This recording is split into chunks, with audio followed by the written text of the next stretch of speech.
Welcome to Pods with Posh and Pool, a podcast designed to inspire and challenge listeners through story, experience and insight. To face adversity, learn from suffering and discover how to embrace life with a heart filled with love and gratitude. We are so thrilled to have you journey with us and can't wait to share your stories. Join Sue O'Callaghan and Joanne Webb as we disrupt the theory that everyone has perfect lives. Well, here we are again, so it's just you and I, and today we are talking about the topic of worrying, and an interesting topic all round.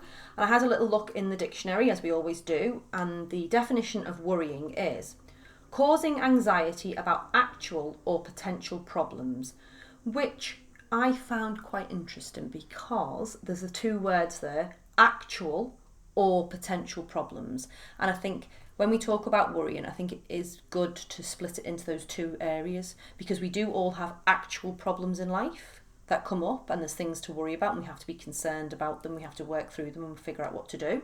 But then there's the also potential problems that we can get caught up worrying about which may never happen. Which might not exist. Yeah, and there's a lovely quote which says, I've got 99 problems and 86 of them are completely made up scenarios in my head that I'm stressing about for absolutely no reason. And that would resonate with me, you, and so many of our listeners. Worry is a natural part of life, but it's when it becomes excessive or like anything out of context that it becomes unhealthy. Absolutely. So my definition of worry was that worry is a form of thinking about the future, defined as thinking about the future events in a way that leaves you feeling anxious or apprehensive. So it relates to the future as well, the unknown. And I think the unknown is a concept that many people struggle with, and you can learn resources, techniques, strategies to manage the unknown so that you worry less. Yeah, absolutely. And I think that's what it's about because there is always a place and time to worry. And I think we have to take it on board that worries are going to come up, you know, whether they are worrying about a relationship, worrying about a family member, worrying about finances. There's so many things that we can worry about, even, you know, global warming, wars, epidemics. The list is endless, really. But then it's deciding where to spend the time and how much thought to put into something. Because, I don't know about you, I'm sure this is what affects most people in life. I'm sure people wake up at 2 a.m. and they worry about everything. Like, there's things that you worry about at 2 o'clock in the morning you didn't even know were a problem. You had no idea, and then all of a sudden one thing pops into your head, then about a million other things pop into your head, and you're like, whoa, why is it all happening at 2 a.m? That's when our mind's like kind of, it's quiet in the house and it's really active. But it's actually putting it to one side and saying, is this actually a worry? It's like what we talk about all the time. It's bringing awareness to it, accepting that that's how we're feeling at the time, and then finding ways to work through it. So having given a little introduction as to what worry is, why don't we ask the audience a question, which obviously might have triggered some thoughts so far. What area of worry do you have in your life? What wakes you up at night? Is it to do with financial crisis, COVID, health problems, relationships, your job, your career, finding self-esteem, socially connecting with people? As we've given the introductions to what worry is, which is often related to fear of the future, what is the trigger point for you and what is your area of worry? Mm-hmm. Because it's interesting, I was doing a bit of research on it and I was trying to find out the association between anxiety and worry, and they're two different things. And they're both to do with fear. So anxiety is the natural body's fight or flight response to stress stimulus. So it's very much the physical sensation of the racing heartbeat and so on. It's the bodily function. Mm-hmm. Whereas worry is the cognitive component of anxiety. And it's very much in your head. So it's the thinking process, it's the thoughts. And we all know we get a thought in our head. Gosh, what if I don't get that job? And then that's the journey that your thoughts go on. If I don't get that job, I won't be able to afford the rent on my house. Oh my gosh, I'm going to lose my house. Oh my gosh, I've got 2 children. What will I do to support them? And it's that journey going like a train going at high speed that we need to control and stop. Absolutely. So before we go on, what is the area in your life that you're particularly worried about right now? And let's address that or connect with that as we're giving more information on the podcast. Yeah, good idea. And can I just go on while our listeners are thinking about their worries in their life or their areas that they are concerned about, can I just talk about a Chinese folk story and tell a little story? Love it. A long, long time ago, there was a kind old man who lived on the plains outside the Great Wall of China. The gentle old man had only two passions in his life: collecting rare breeds of horses and his son, whom he loved more than anything else. The old man and his son would ride their horses every day. They would travel great distances to trade horses, meet new people, and enjoy the good fortune that life had bestowed upon them. One morning, a servant left the stable door open, and one of the old man's favourite stallions escaped. When the neighbours heard the news of the stallion's escape, they came to comfort the old man. They told him they were sorry that he had had such bad luck. But strangely enough, the gentle old man was not upset. He explained to his neighbours that losing the horse wasn't necessarily bad luck. There was no way to predict that the horse would escape. It just happened, and now there was nothing that could be done about it. "There's no reason to be upset," said the old man. The neighbours soon realised that there was nothing they could do to help get the horse back, and they shouldn't feel sad for the old man's misfortune. 1 week later, the stallion came back, and he brought with him a mare. This was not just any mare, but a rare and valuable white mare. When the neighbours heard of the old man's good fortune, they quickly came to congratulate him.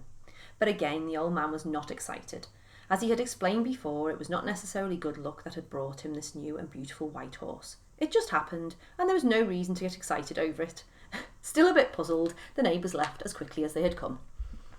A short time later, when the son was riding the white horse, she slipped and fell. She landed on the son's leg and broke his leg, so that he would always walk with a limp.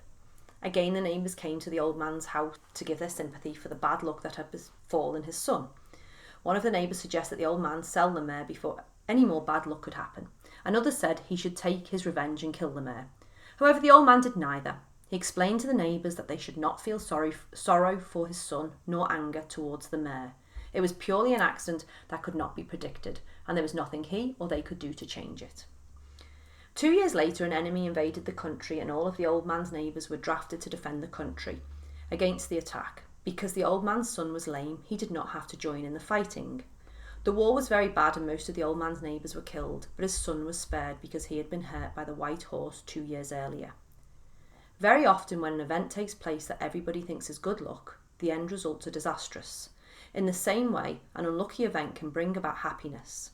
Therefore, you should not lose your will to continue if an unlucky event happens, nor should you be too overjoyed or feel too self-satisfied because of a lucky event. What a powerful story. That just shows how we control the outcome of an event with our mind, and it's not often the truth of the situation, is it? And often we label things. We're very, very, very quick to label, and we're saying, this is so bad, or or this is a great thing that's happened to us. Often it is, and sometimes the worst things that happen to us in our life end up being our making. And the things that we think are the best things, we actually take for granted, or they're not that special in the end. And you and I always say people come into our lives for a set reason. It's the same with opportunities, isn't it? And we're very much saying, let's give it back to the universe, let's give it to God, to just trust in the process. And we were talking to somebody earlier about faith, weren't we? And she says, faith is really important to me. And we were discussing how faith is substance of things hoped for and evidence of things not seen. So like in that fable, he was having to step into the unseen answers, the unknown, and have faith in the situation and just completely let it go and be free of it. And it's interesting how then he was a free person because he wasn't hanging on to the worry, the anxiety of what could happen, which obviously didn't happen in the future. No. And he was in just acceptance of what it was, wasn't labelling the situation as good or bad. It just is as it is, and I'm going to work with the situation I'm in. So my horse is gone. It's gone. What can I do? The horse has come back. I've now got a new horse. Oh, my son's now got a broken leg, but I've still got my son here, so I'm going to be happy that I've got my son. Oh, now my son doesn't have to go to war. And, it's dealing with life as it comes up and not getting caught up in that. Because when worry does take hold, it can be so gripping, can't it? And that anxiety can be so high, and those panic attacks in the middle of the night when you can't breathe, you can't think straight. And when you can't think straight, you actually can't work through a problem. No, and you get gripped by fear. So worry is the concept that brings up negative possibilities, causing negative thoughts to escalate. And it turns into rumination. Now, rumination is really interesting because rumination is described as what a cow does when it's chewing its cud. It's chewing, it's swallowing, it's regurgitating, and then it's chewing again, which is what our thoughts do again and again, isn't it? And science says that worry and rumination are the result of a vicious cycle between the amygdala and the prefrontal cortex in our brain. So what happens is the amygdala sends out an alarm, which is the worry, and then your prefrontal cortex analyzes the alarm, which causes the worry, and then instead of calming down the amygdala, it comes up with other things that may go wrong. So what happens, you've got this vicious cycle going round and round and round, and one's influencing the other, it's escalating, and then it is self-perpetuating the worry. So what we need to do is break the cycle. Absolutely. And that's the same with everything that you and I talk about, because we are, our main thing is about resilience-based education, and it comes back to the same things. Our company is called Impact Mental Health, and the ACT is Awareness, Communication, Transformation. And within that awareness, it's understanding why you've got the worry, and then actually going back to the basic, and rather than going, oh my goodness, this is going to happen, this is going to happen, this is going to happen, and make up a huge scenario. It's actually going back to the basic and go, is this the truth? What can I do about it here and now? And you're right, you may not have any control whether you get the job or not, but what you might have to do is you might have to apply for 10 other jobs if you're not going to get that job. And what the interesting thing about worry is we have different scenarios. So you can worry, and the thing doesn't end up happening.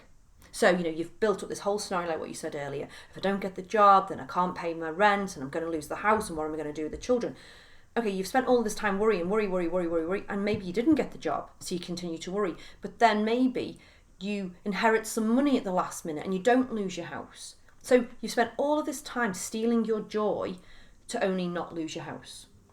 But there's the other alternative where you worry, and you do lose your house. Well, you've still wasted a lot of time worrying. And you haven't prevented it happening. You haven't prevented it happening. It's going to happen, and you can't actually deal with it until it happens, and then you will live with the consequences. Or there's you don't worry at all, and it happens. Well, you haven't wasted all that time. It's going to happen anyway, and you'll deal with it. Or you don't worry at all, and it doesn't happen. It's like, as humans, we are kind of quite crazy at times. It also shows how much we need to control the situation. It's a lack of power and a lack of control, as opposed to living in the freedom of complete trust, isn't it? Because I remember when we were in a rental property for 3 years, and suddenly out of the blue we were given notice, and we had 3 months to move out. And I often put things out to the universe or to God and ask questions. All I heard back was, don't go looking for a house, because a house will come to you. And I had 3 months. I wasn't going to just sit there and wait, was I? I needed to know where I was living. I needed to control the situation. So rather than just sitting back and waiting and letting the house come to me, almost every day I went to look for houses. And every house that I went to see, and bearing in mind we're in New Zealand, so the condition of rental properties is not good. A lot of them are mouldy and very damp, and they have conditions which are almost unlivable, and no heating, no insulation. Went to see houses, and every day I put it out the universe, said, you can't expect me to live in this. It's damp, it's mouldy, it's a 1-bedroom house. How can I possibly live here with 4 children? And all I got back was, the house will come to you if you just wait. And I kept looking again and again, and I see these dreadful houses, and I kept saying to the universe, you can't expect me to live in this. And the universe kept saying, no, I'm not expecting you to live in it, just wait, the house will come to you. And sure enough, at the end of the 3 months, on the day we were to move, and we had all our things in boxes ready to go into storage, some in just suitcases to stay with my sister or friends, the house came to us on that day. And yet I hadn't been in trust, I hadn't been in faith. And I don't believe I should have just sat there for 3 months doing nothing about it. But the blessing in that was when the house eventually came, I was, gosh, this house is extraordinary. It's bigger than we'd expected. It's dry, it's clean, it's got a lovely view, it's in the right location. But because I'd been to see all the other houses that were diabolical, I was even more in gratitude for what came. But you could have handled that slightly differently, couldn't you? Because you're probably gripped by fear along the way, going to view all of those houses and getting probably a little bit more in despair each time, going, oh my goodness, this is damp. And then, it's like you get your hopes up the next day because you're going to see another one, and then they're dashed. But had you just maybe had a different mindset and said, right, I trust that something's going to come up. However, I'm still going to choose to go and look at houses just to be on the safe side. I'm just going to be curious about what's out there. It doesn't come with kind of the same desperation, does it? No. And often worry is caused by desperate situations. And do you know what? There is things to worry about. There are, both you and I, Sue, we both work to put a roof over our children's heads. We have to pay the rent. We have to provide food. It's a worry. There is a worry, but it's dealing with the worry at a time when it's convenient to deal with it. Like 2:00 in the morning is not the right time. And I think that's why one of the tips I was going to say today is to put some time aside to worry. Go, actually, yes, my situation is diabolical right now. I'm going to worry. I'm going to give myself half an hour just to be in a blind panic. That in itself is actually quite liberating, and it's empowering. You've empowered yourself by allowing yourself to feel that worry. Yep. So you're taking back your power. Because yes, there is things to worry about sometimes. It's like, what do we over? Causing anxiety about actual or potential problems. Try not to get caught up about the potential problems, but actual things in life. Put some time aside and just allow yourself to have a blind panic if that's... I completely agree, and it's really empowering because we always say to accept and acknowledge how you're feeling. Don't dismiss it, don't brush it under the carpet, because then you cause more problems later on. And I know you've got a list of really helpful strategies that we're going to look at in a minute, but before we go there, let's just look at a few of the negative effects of what it is to worry. One is we stay stuck in negative thoughts. We become a negative person. And often, if you split from a relationship, you become that person that constantly talks about the relationship you miss with your friends, that your friends then start to view you as a negative person. The energy around you is negative and you affect other people. Yep. You keep looking to the past, maybe, instead of being in the present right now and being excited about the future. It becomes hard to make decisions.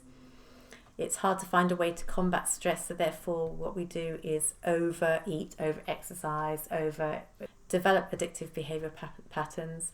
We bring up maybe feelings of shame within us, oh, woe is me, I'm always... good things that don't happen to me, so we then affect our self-esteem and our the confidence that we have. We might drink more, binge more, and then also that trapped thinking helps us justify avoidance and not taking responsibility. So we don't take responsibility for the consequence of our decisions. We live in overwhelm, and also it seriously affects our relationships. Yeah, I agree. And it gives you brain fog. If you spend all the time worrying, you're often in brain fog, and that's why you can't make the decisions, because the situation is so overwhelming that you're stuck in worry. So therefore you don't do anything about it, and therefore your worries grow bigger. Whereas in actual fact, if we bring it back down, and that's where some of these coping mechanisms, set some time aside to worry, accept that there is something to worry about. Don't fight it. Don't be going, oh, I'm silly, I shouldn't be worrying. If you give yourself that time, accept that that's what you're worrying about. It's really important to go in the flow. And then write your worries down. Write them down, like a list, bullet point them, I need a new job, I can't afford the mortgage. And then you can actually work through it methodically, and you haven't got all of that brain fog and all that outside noise affecting it. If you write it down, because you can look at it and go, I need a new job. Well, okay, I can actually do something about that. I can go online, I can make sure my CV is up to date, I can go on Seek or other websites, and I can go and look at what jobs are out there, and I can go and apply for everything, that whether it's suitable or not. So I'm going to do that. Tick. I love the fact that you talk about writing it down, because we do that a lot with our clients. We say, let's get a gratitude journal and write down what you're grateful for each day, and then you develop a thinking process which becomes positive as opposed to negative. But actually acknowledging you have worries and writing them down, actually for me it does two things. It empties it out of your head, and it would stop that cycle of being able to not fall asleep at night or waking at 2 a.m. with those constant persistent thoughts. You empty your head out of it. And then also what you're doing is saying, okay, well now it's on a piece of paper, I can see it for what it is. And I know lots of people see and think visually, so then you can actually write some arrows and say, what can I do about each one of those? So you're empowering yourself. It's like doing a roadmap of it. You can, as you say, you've wrote them down, whether it's 5 bullet points or 10, whatever it is at the time, and then you can actually look at them and you go, well, which in order of importance? I'm going to put them in order of what I can deal with, and then I'm going to start dealing with them. And then actually what that then does, it raises your oxytocin, because anything where you can put a tick next to it, it fills your body with that, that self-satisfying hormone, because you think, oh, actually I'm getting somewhere, I'm doing something, and therefore you're more proactive, and therefore then you're not in procrastination, you're doing things about it. So it stops that really, what you said before, that vicious cycle from going from one part of your brain to the other. Instead, what you've done, you've stopped the cycle, and you've said, right, I'm going to do it. And don't get me wrong, your worries may still be there, as most people in life have something to worry about. But if you're working towards them, sometimes we can't predict the outcome in the future. No. And say you're a university student, you're moving away from home, or you're running a family, you're going to move house, maybe COVID's hit and you're going to relocate to a different country. There's a long list of things to do, isn't there? And we can be overstimulated with our thought patterns according to, I've got to close bank accounts, I've got to find accommodation to live in, I've got to put the house up for market, I've got to register for my online courses at university, and there's masses to do. So if, as you say, if you write it down, you can then prioritise what's really important. What can I do today? And maybe circle the things that you can't do until actually on the day. So you've got to do now, to do this week sometime, and to do at the last minute. Yeah. So you can categorise, and then you just look and think, well, I can't do these things right now, so there's no point in worrying about that. Mm-hmm. So I'll do these 3 things today because they're the only things I can actually do today. Yeah, just stops you from going into that overwhelm, I think, as well. And then, don't ever be frightened to ask other people. Ask people for advice. If somebody's been in a similar situation to you, seek them out and go and find out how they got out of it, how they got out of that situation, or what did they do to help themselves. Do speak to family and friends, because quite a lot of the time people can say to us, are you okay? And we just say, yes, thanks.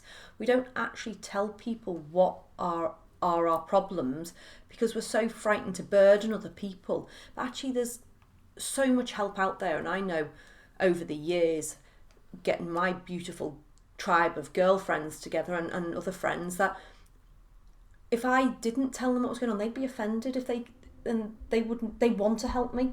I want to help other people. You want to help other people. So, sometimes a problem shared is a problem halved, so they say. So don't ever be afraid to go and seek that help and ask for some advice. And whether that's a friend, a colleague, a family member, or even a helpline. There's the Samaritans, or there's financial things. In different countries, there's different types of helplines, isn't there? They're all out there, and they're all people at the end of a line volunteering who want to help you. And I think naturally worriers, from my experience of working with clients and with teenagers, so naturally the worriers are the ones that are less likely to ask for help because they don't want to impact on somebody else. So I had a client this week that was sitting in the car having a panic attack for a very good reason, and a policeman stopped her, pulled over and said, are you okay? And she just went, yes, I'm okay, and sort of pulled over. And I said, what would have been the consequence of actually saying, I'm not okay, this has happened in my life, I'm having a panic attack and I just need some time out? What could have been the consequence? And she said, the policeman might have offered me some help or connected with me with somebody that could have supported me. And I said, how would that feel? And she said, good. And I said, well then, what would be the lessons if you repeated that exercise again? Instead of saying, I'm actually fine, what could you do? And she said, well, I could actually say, no, I'm not fine. And I said, is that an exercise maybe you could practice in your life to start asking for help, to empower yourself? Because we're born for connection, aren't we? We're born to connect with other people. It takes a village to raise a child. We're all children. It takes a village to raise us. We need mentors. We need people that can inspire us in different aspects of our lives. So asking for help is a big one, I think. I'm going to read out a little quote. It says, worrying is like sitting in a rocking chair. It gives you something to do, but it doesn't get you anywhere. It's a good old-fashioned English proverb. She says as she sits behind my rocking chair. Yeah, I'm just going to have a little rock. I've got one of those. I'm going to rock on that rocking chair. And also, worry never robs tomorrow of its sorrow. It only saps today of its joy. And that's so true. I'm going to read that out again. Worry never robs tomorrow of its sorrow, i.e. the worry may still happen, may occur. It only saps today of its joy. And it relates to this one, which is if you're worried about anything external, the pain is not due to the thing itself, but to your estimate of it. And this you have the power to resolve any time. It's just, it's the thought thoughts. process. The thoughts take over sometimes. And so that's what we said, isn't it? Set some time aside to worry, accept the worry, write your worries down, figure out what on that list you can deal with and what you can do, and start to put them things into action, because worrying doesn't fix anything, whereas action changes outcomes. So start to work out what you can do and tick them off and give yourself a little tick on the list each time. And within that, show yourself a lot of self-compassion while you're doing it. Be kind to yourself. Don't speak mean words over yourself. Just be kind. It's not worth saying to yourself, oh, I got myself into this situation, I'm so stupid, I should have known better. That's not going to help you now. Hand on your heart. What can I do to help myself now? What can I do to move forward? Always with self-compassion, never beating yourself up.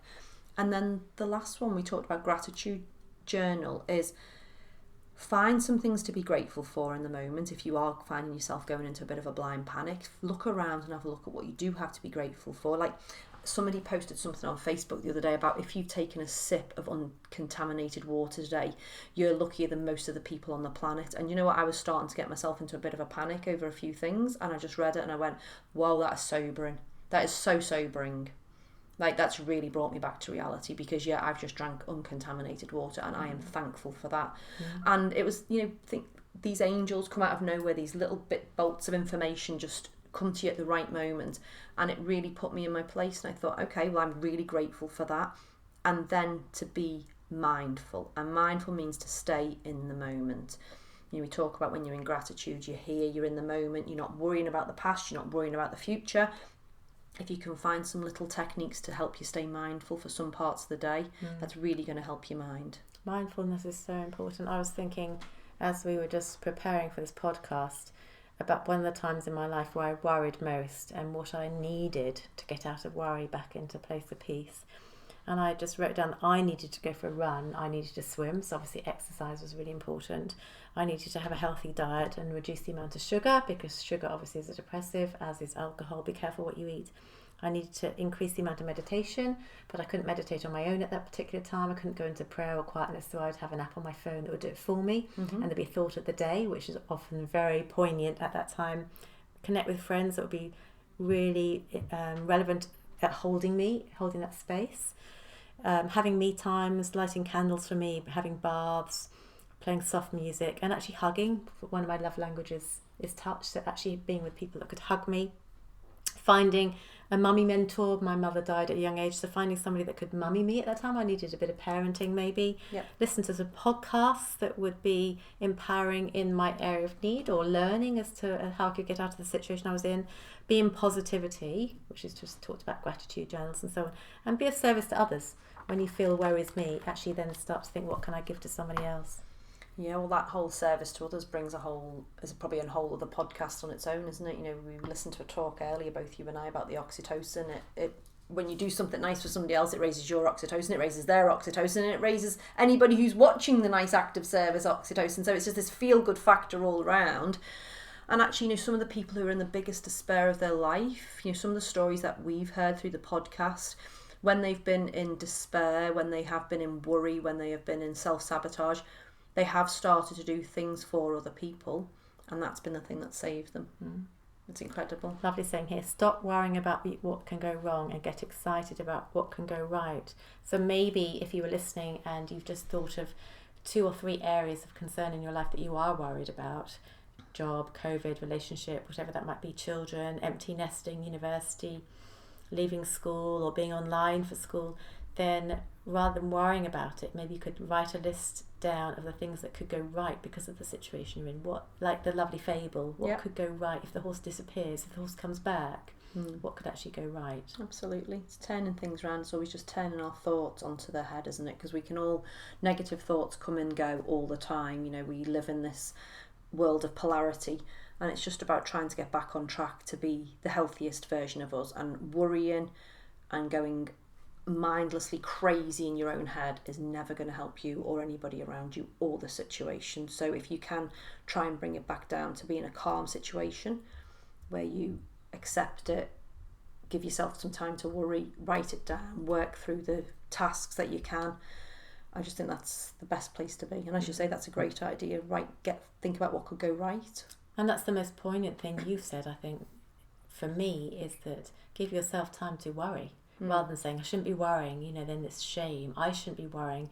I'm no good again. It's actually, well, I've got ample reason to be worried about this situation. Anybody in my situation would be worried. So why don't I give myself time to worry? But within that, do some of these strategies that Sue and Joe have suggested. Yeah, and within that time of worrying, you might be in the shower sobbing your heart out for half an hour or whatever, or being angry or whatever emotion comes up at that time. And you may have that brain fog. But when that timer goes off, you've got to come back to reality. Or set an egg timer or an alarm. Yeah, absolutely. Give yourself 5 minutes and say you're allowed to worry all you want for 5 minutes. Get the thoughts down and writing. When the alarm goes off, then you've got to be in positive thoughts. Because actually it's really boring to do it much longer. When sadness engulfs us at time, we go, okay, I'm going to be in compassion for myself. I'm going to allow myself to feel sad. And you think, oh, well, I just can't ever see this cloud lifting. And within 20 minutes, sometimes it does, because you've allowed it to come in. You've give yourself that time. Stay in flow. The more we try to fight things, the worse it's going to be. So leaving listeners with some exercises. Write down your worries. Write down the positive outcomes that could come from them. Relate it to the fable, and actually give yourself time to worry in that situation as well. Think about things you can be grateful for and try to have some mindful moments. And also you can get hold of our book, Hate Myself, Hate My Life, which is really good. It has a chapter on coping mechanisms and how to sit in self-love, find healthy boundaries, have healthy conversations with people about what you're feeling and thinking. So pop onto our website, www.impact-mentalhealth.com, and you'll find our book and our resources and our blogs on there. Yeah, and thank you for listening, and we will be back next week with another amazing podcast. Take care. Thanks so much for being with us today. For us to inspire others to live their magnificently imperfect life, please subscribe and leave us a 5-star review on iTunes or on your podcast app. You can also follow us on Instagram and Facebook at Pods with Posh and Pool. We can't wait for you to join us on our next episode. Love, light and peace.